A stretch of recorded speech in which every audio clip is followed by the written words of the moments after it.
একটা ছোট গ্রাম, কাঁচা রাস্তা, টিনের একটা ছোট ঘর। সেখানেই জন্মেছিল 12 বছরের এক ছেলে, রাহিম। রাহিম খুব সাধারণ পরিবারের সন্তান। তার বাবা একজন দিনমজুর। সকাল হলে কাজের খোঁজে বের হন, সন্ধ্যায় ক্লান্ত শরীর নিয়ে বাড়ি ফেরেন। মা সংসার সামলান আর রাহিম স্কুলে যায়। কিন্তু রাহিমের মনে একটা অন্যরকম আগুন ছিল। সে শুধু বড় হয়ে চাকরি করতে চায়নি, সে চেয়েছিল মানুষের হৃদয়ে জায়গা করে নিতে। একদিন সে ইউটিউবে একটি ইসলামিক গল্পের ভিডিও দেখল। ভিডিওর নিচে হাজার হাজার মানুষ লিখছে, এই ভিডিও আমার জীবন বদলে দিয়েছে। রাহিমের বুক কেঁপে উঠল।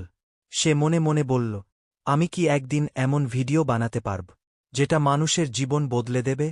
কিন্তু বাস্তবতা ছিল কঠিন। তার নিজের ভালো মোবাইল ছিল না। বাবার পুরনো ফোনটাই ছিল তার একমাত্র ভরসা। ইন্টারনেট থাকত না সব সময়। ভিডিও করলে শব্দ ভেঙে যেত। এডিটিং কিছুই জানত না। তবুও সে থামেনি। একদিন সাহস করে বাবাকে বলল, আব্বু, আমি ইউটিউবার হতে চাই। বাবা কিছুক্ষণ চুপ করে রইলেন। তারপর বললেন, বাবা, যদি এটা ভালো কাজের জন্য হয়, যদি তুমি মানুষের উপকার করো, তাহলে চেষ্টা করো, কিন্তু পড়াশোনা ছেড়ে নয়। সেদিন রাহিমের চোখে জল এসে গিয়েছিল।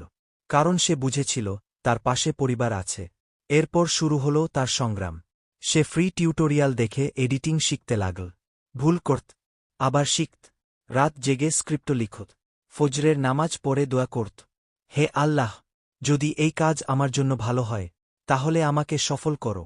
অবশেষে সে তার প্রথম ভিডিও আপলোড করল। ভিডিওর নাম ছিল সৎ মানুষের পুরস্কার। সারাদিন সে মোবাইল হাতে বসে রইল। ভিউ 10। দুদিন পর 50। কমেন্টে কেউ লিখল, সাউন্ড ভালো না। কেউ লিখল, এই দিয়ে কিছু হবে না। সেদিন রাতে রাহিম খুব কেঁদেছিল। সে ভাবছিল, হয়তো আমার স্বপ্নটা খুব বড়, কিন্তু সে জানত না এই ছোট 50 ভিউই একদিন ইতিহাস হয়ে যাবে। তার পাশে এসে বসেন। মায়ের কণ্ঠটা খুব শান্ত ছিল। তিনি বললেন, বাবা, কেউ শুরুতেই বড় হয় না। ধৈর্য ধরো, আল্লাহ পরিশ্রম বৃথা যেতে দেন না। এই কথাটা রাহিমের জীবনের মোড় ঘুরিয়ে দিল। সে সিদ্ধান্ত নিল, মানুষ হাসলেও সে থামবে না। ভিউ কম হলেও সে ভিডিও বানাবে। কারণ সে শুধু টাকা চায় না, সে চায় মানুষের দয়া। সে প্রতিদিন নতুন কিছু শিখতে লাগল। ভালোভাবে কথা বলা শিখল। স্ক্রিপ্ট আরও ইমোশনাল করল। এডিটিং আরও সুন্দর করল। মাস কেটে গেল। তার সাবস্ক্রাইবার হল 100, তারপর 500, তারপর 1,000,000।